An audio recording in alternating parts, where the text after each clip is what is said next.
And I am joined by a legend of the management side of this sport. He has managed some of the biggest stars in the industry for over 20 years, and he is a lifelong martial artist, a founding member of American Top Team, and a longtime contributor for MMA Junkie. He has been referred to as the conscience of MMA, and that man is Alex Davis.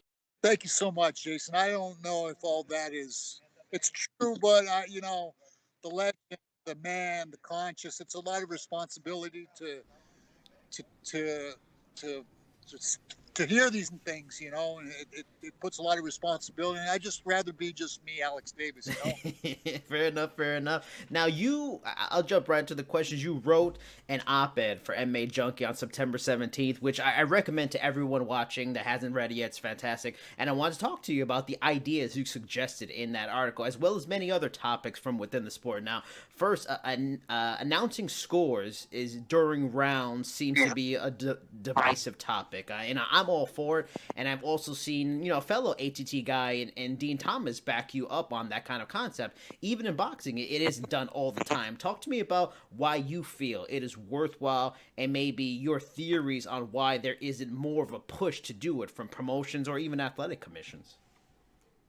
Well, Jason, let's take a back. Let's take a step back and let's look at what's Mm-hmm. happening. Here we're in a sport that started 22, 23 years ago, became mainstream. Now we have a company that's going to be $1 billion company in the Yep. UFC, and we're still using the same judging criteria that we've been using for 22 years. The sport in itself, what's happened in the ring has evolved. I mean, constantly, new techniques, new submissions, new nutrition, new sport, new strength and condition. Everything is Mm-hmm. evolving except for the structure around the Right. sport. Now, Jason, how many airplanes fly a day and don't Yeah. crash? Thousands Yeah. of them. You know that we have humanity's got to the point where we can actually transmit a molecule of beryllium from one place to the other, and it disappears here and appears there. That's how far we've Mm-hmm. got. But we can't make MMA judging better. It's Yeah. ridiculous. And the problem is, so the ideas that I put in that article, which I think are valid ideas, like, for example, let's put 5 judges, so so that we narrow down the error margin, or let's announce scores between rounds, or let's feed the strike count to the judges ringside so they can deal with the subjective Mm-hmm. part and they know who struck Yeah. more. Of course, one guy hits more, the other guy hits harder, so that's a subjective Mm-hmm. point. Or another idea I have, which is not only about judging, is to grade fights like a grade 1, grade 2, grade 3, grade 4 fight, which a 1 fight is a lousy fight, a 2 fight's a fight, 3 fights a good fight, and 4 fight is an amazing fight. So a guy can lose 3 fights, but he lost 3 grade 4 fights, and you know who this guy is. Rather, a guy that wins 10 grade 1 fights, you know who he is. So you're actually rewarding, because we have a problem with fighting where we punish the guys when they take risk. Everybody wants to see an exciting Yeah. fight.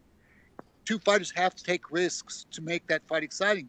But when they lose, the guy that loses, even though he ran all those risks and he went out there and he let it all hang out, he gets punished for it. So, but Jason, maybe you don't like any of these suggestions. Maybe you think 5 judges don't work, and maybe you think that the scoring between rounds doesn't work, and maybe you think that these things don't work. That's fine.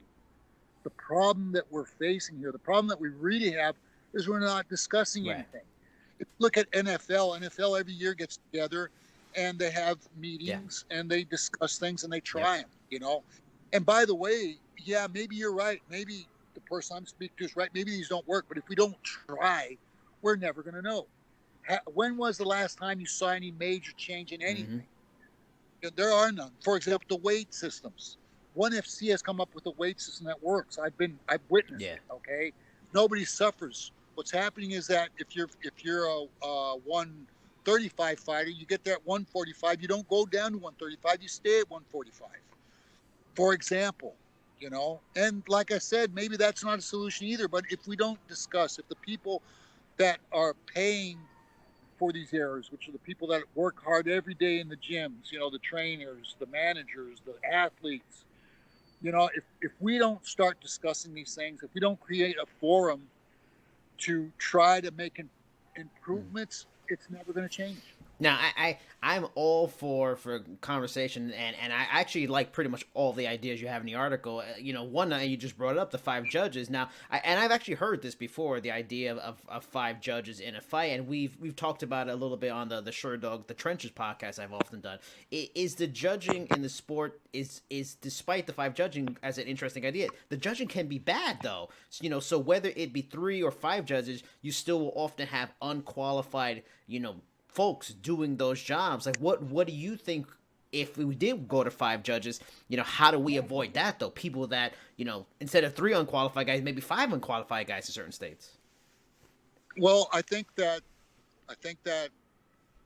in a fight where it's so important to my career, if I'm a fighter, and this fight, every fight's important to a career. Every fight's important, right? And if we're judging my career and my life and my dreams, I have the right to know who that judge is. I have the right to know what capacitated him to be there.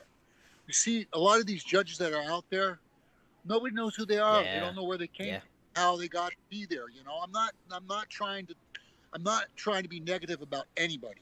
Okay, I'm trying to say that, listen, there are certain problems happening in this sport that don't happen in other sports. Okay. So you're right about the judges. We need to look.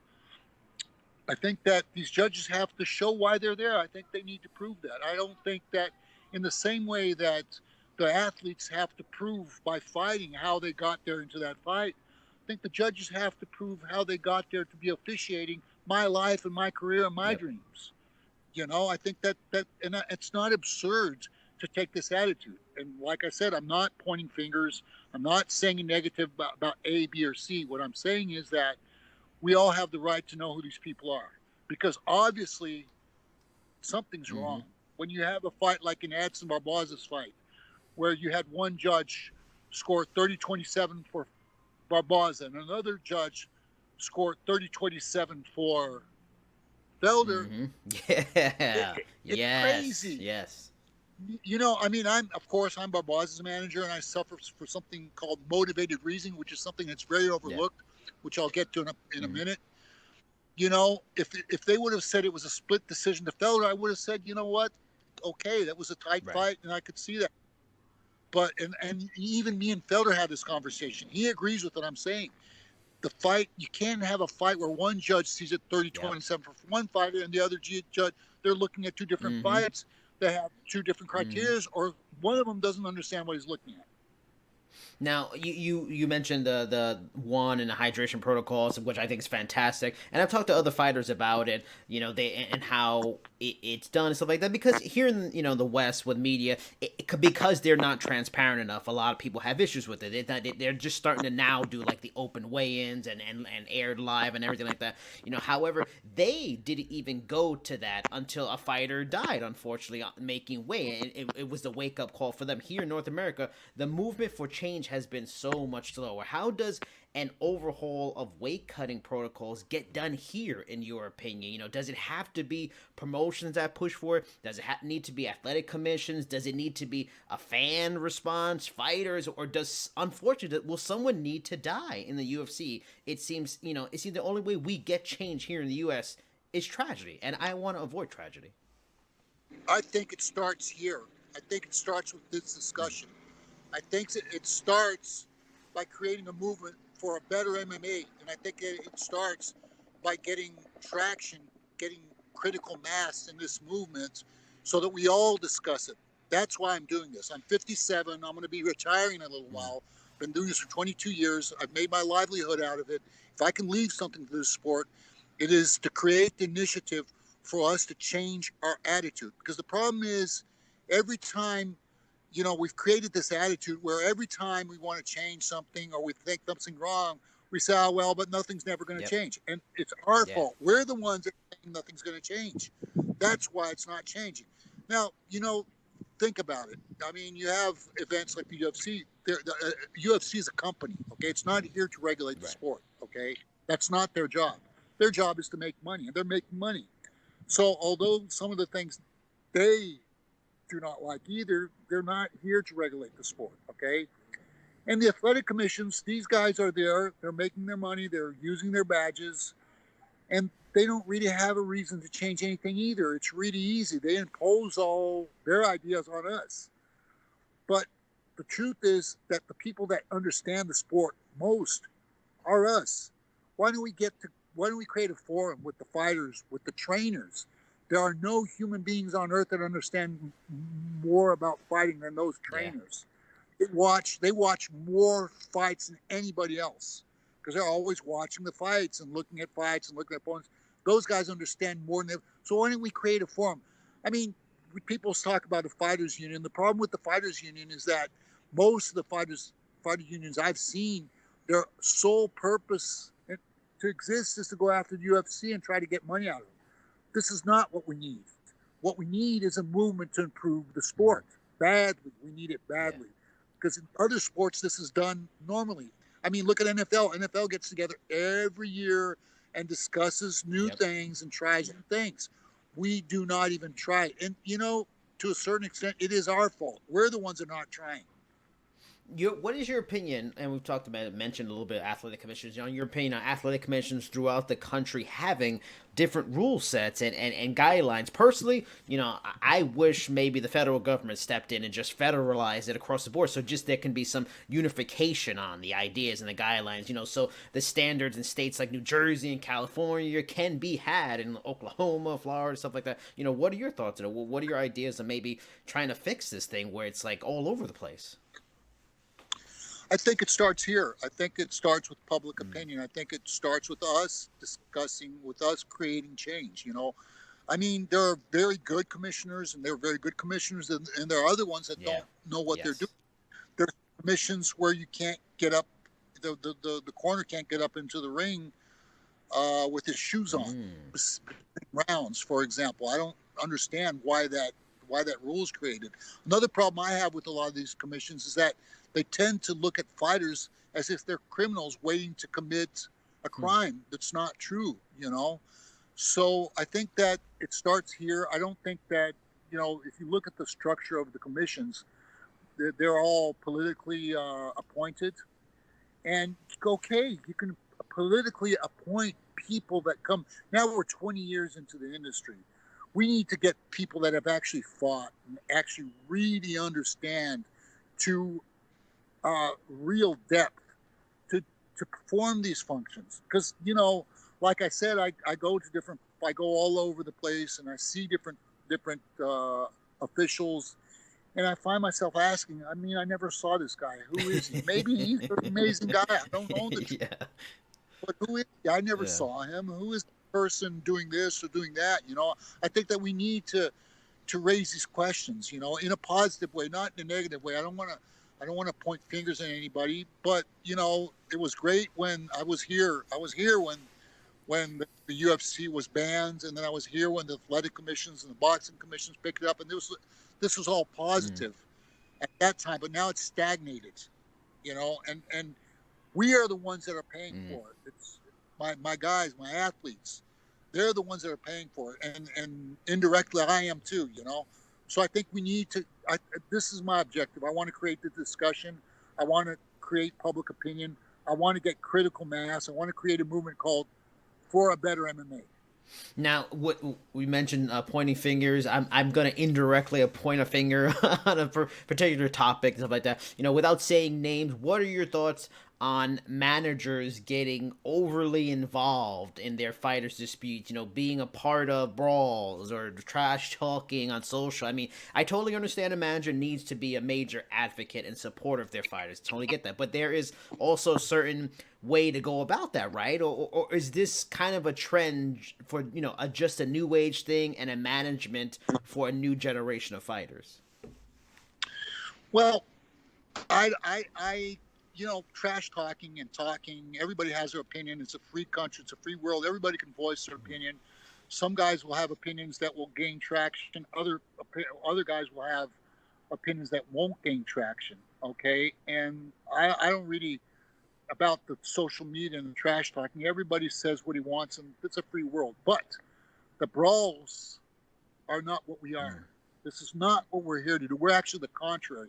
What we want is that these fighters be role models to the kids of tomorrow. Okay, that's what we want.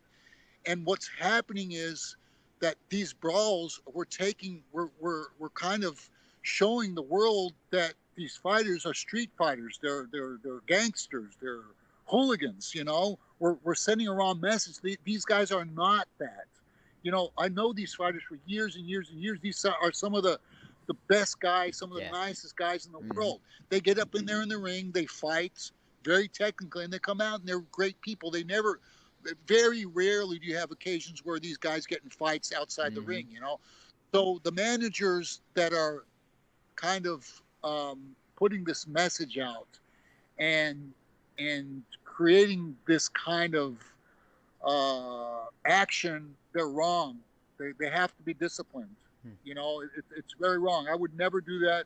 I think it's extremely wrong. I think it's bad for the sport. I think it's bad for everybody.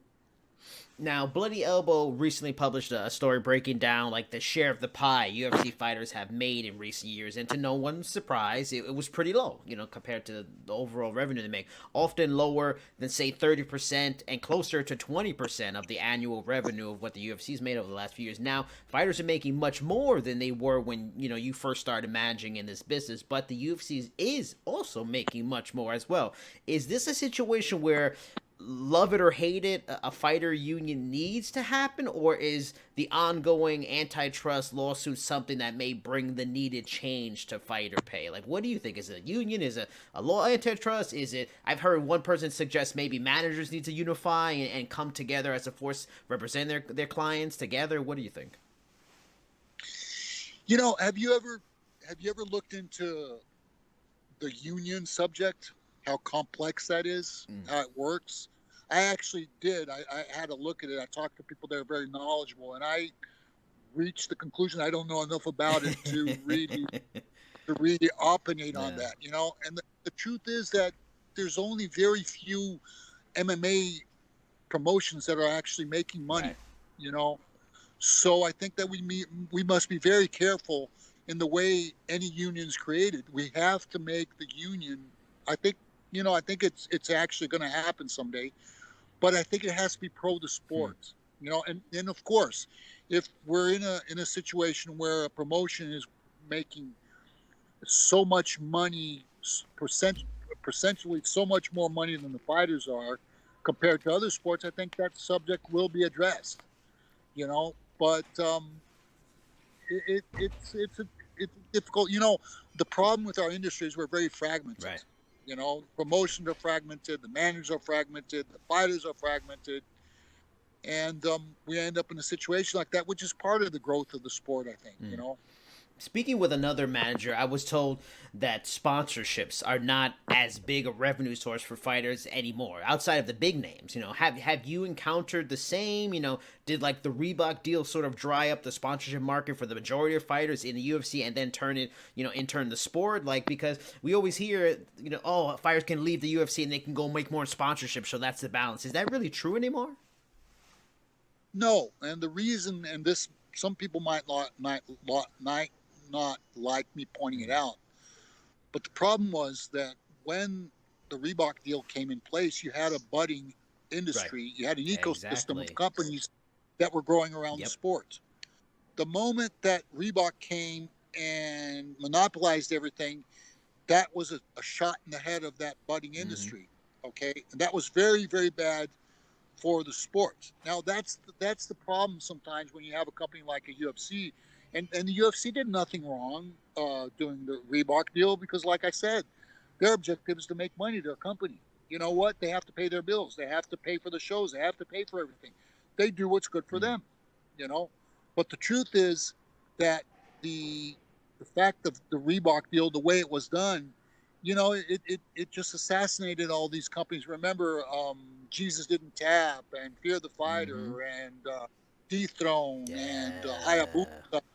an Metal affliction. militia. Those were all, yeah, those were, I mean, and some of them were going to work and some of them weren't going to Yeah. work, and some of them were going to work for a while and some of them would go away, which is just the way business Mm. is. But the problem with the Reebok deal is it simply assassinated that whole ecosystem. That's a problem. Yes, that's a serious problem.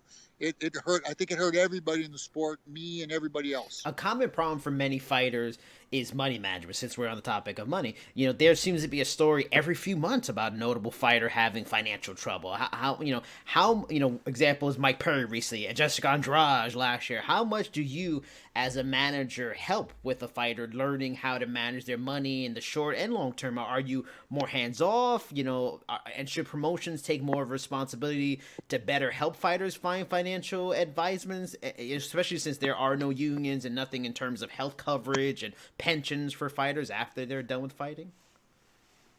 It's a very difficult question. I have those problems just like everybody else. What I have to say is that I can help the guys make money. I cannot defend a man from his own self. I have Mm, these problems with my athletes yeah. too. But if you look at the bigger picture, that happens in most other sports Yeah. too. So I don't think that that's something that you can pin on MMA. I mean, that happens with much bigger numbers and much bigger sports like NFL and soccer and things like that. So that's not really an MMA specific subject, I don't Well, I think. bring it up because, for example, because like you mentioned other sports, how they do certain things, like the NFL has the owners meetings where they make changes, and the NFL will do the symposium, rookie symposium, to kind of get rookies to understand what they're getting themselves into. Now, I talked to Zach Cummings not too long ago. He talked about the UFC did like the fighter retreat, and they tried to do financial advisement for fighters, but they had like Kobe Bryant come out talking about buying a team, and like he felt it disconnected with them. It seems like they're trying to help fighters better manage because they don't want these stories. Should they maybe get better at it? Is it maybe not Kobe Bryant next time? It's like I said, it's not a perfect world. That's a difficult subject. Yeah. I mean, this happens across the board in all professional athletes' world.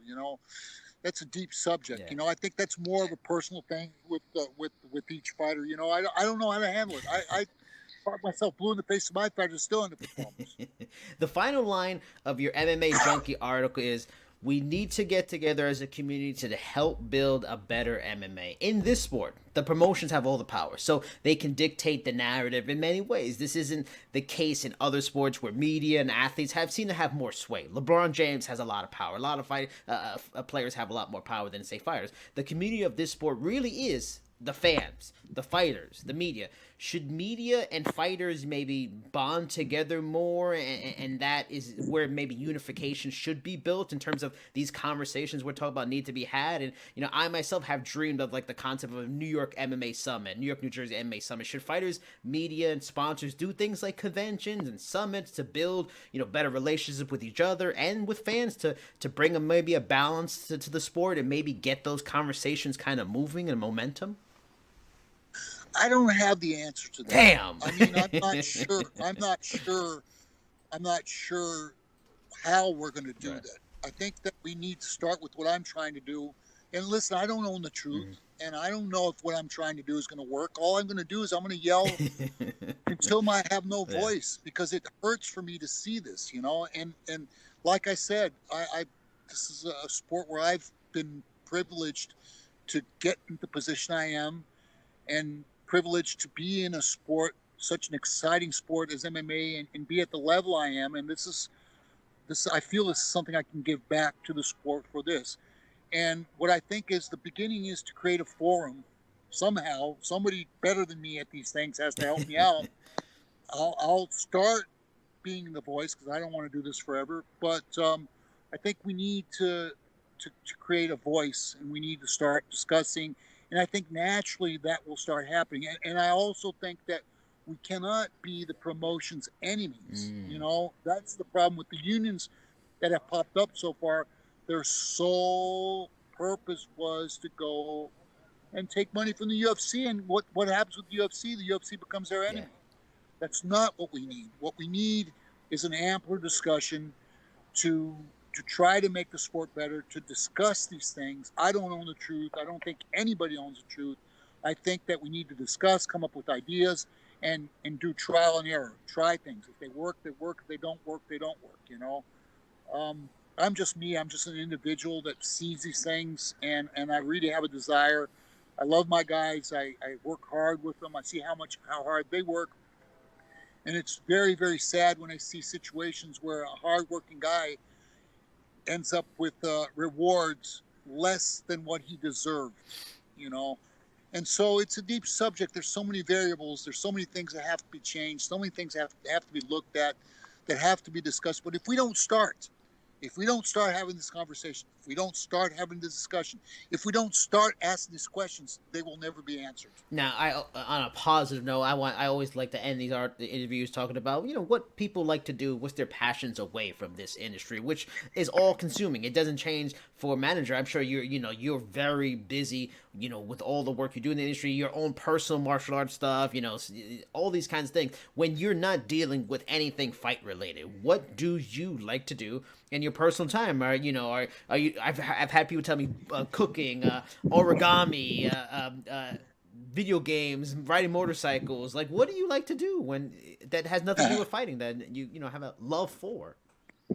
Well, so I'm really interested in a lot of other stuff. Okay, one of my other professions, I own 7 million square yards of rainforest in Brazil, which I Oh, protect. nice. So environment and nature is something that I'm very Mm. big in. I've trained judo since I was 12, so I'm always training, always training. I'm 57, but I'm still training. If you go to ATT every morning, you'll see me on the mat. Sometimes there's 10 of me, 8 suck and 2 are good. If the good one shows up, you'll see me beating somebody. If one of the 8, the ones that suck, but I'm still there. And motorcycle, I love motocross. Mm. I'm not riding right now, but it's another. So I have a lot of interests. I'm really interested in the bigger world too. I like history, and I like politics. I like to see what's happening in the world, and being aware of it. I'm not only involved in MMA.